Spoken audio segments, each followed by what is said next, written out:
ग्राहक के रूप में प्रेत से हुआ सामना। ये घटना बड़ौदा के एक गुजराती युवक के साथ हुआ एक भयानक किस्से के बारे में है। उसका नाम जिग्नेश है। वो अपने माँ बाप के साथ अलकापुरी में रहता है। उसके पापा मिठाई की दुकान चलाते हैं और माता किरानी हैं।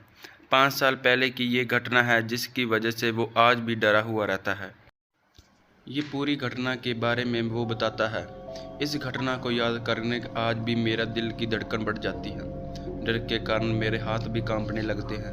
भूत प्रेत और शैतान में मैं कभी नहीं मानता था।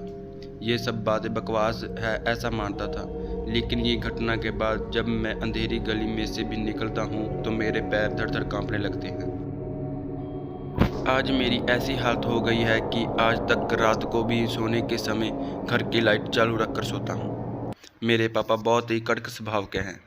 12वीं कक्षा की परीक्षा में खराब परिणाम आने के कारण मेरे पापा का गुस्सा 7वें आसमान में पहुँच गया। उन्होंने मुझे मार पीट कर घर से बाहर निकाल दिया। मैं बड़ौदा से राजकोट भागकर चला आया। वहीं पे मुझे एक दोस्त ने रहने की मदद की, लेकिन मुझे काम कौन देगा, क्योंकि मैं 12वीं कक्षा में नापास हुआ था। नौकरी नहीं मिली, फिर भी हिम्मत नहीं हारा। मैं अपने पिताजी की व्यवसाय मिठाई और नाश्ता बेचना शुरू कर दिया। राजकोट के गोंडर रोड पर फुटपाथ पे पूरी शाक बेचना शुरू कर दिया।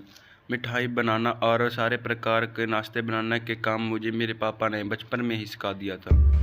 मुझे सब कुछ बनाना आता था, लेकिन पता नहीं कि मेरा धंधा ठीक से चलता नहीं था। पूरे दिन में मार 2-3 ग्राहक आते थे, इसलिए मैंने बनाया हुआ सारा नाश्ते फेंक देना पड़ता था।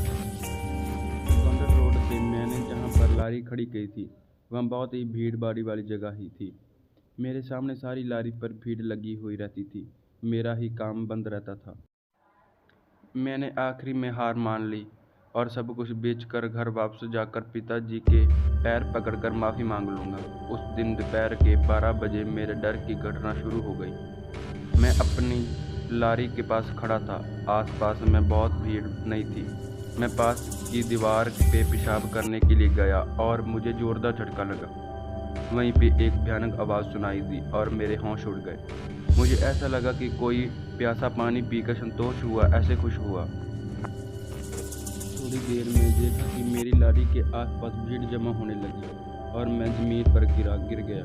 जब मैंने देखा कि मेरी लारी के पास एक ग्राहक खड़ा था, मैं खड़ा हो गई उस ग्राहक के लिए साथ बात करने लगा। वो आदमी अजीबोगरीब लगता था। उसने मुझे कहा कि तुम्हारे पास जो भी खाने का नाश्ता है वो मुझे सब पैक कर दो। सामने करने से पहले उसने मुझे पैसे भी दे दिए। मेरी खुशी का कोई ठिकाना नहीं रहा। उस आदमी ने मेरी सारी मिठाई नाश्ता सब कुछ खरीद लिया और मुझे ज़्यादा पैसे भी दिए। इसलिए मेरी हिम्मत भी बढ़ गई और मैंने वडोदरा वापस जाना टाल दिया। वो आदमी हर रोज़ आता और मेरी सारी मिठाई नाश्ता खरीद लेता। एक बार मैं बाहर घूमने गया और उस दिन लारी निकली नहीं थी। तो दूसरे दिन लारी लेकर मैं काम पे पहुंचा तो वो आदमी मेरे सामने आके खड़ा हो गया और गुस्से से लाल होकर मेरे सामने घूरने लगा।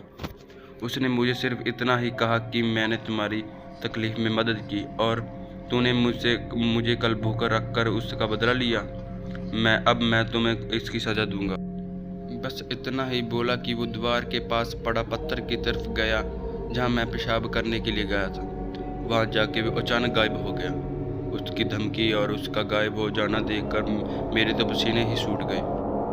उस क्षण मैं लारी वहीं पर रख कर राजकोट की टिकट लिए बिना ही वडोदरा चला आया। पिताजी से माफ़ी मांग ली।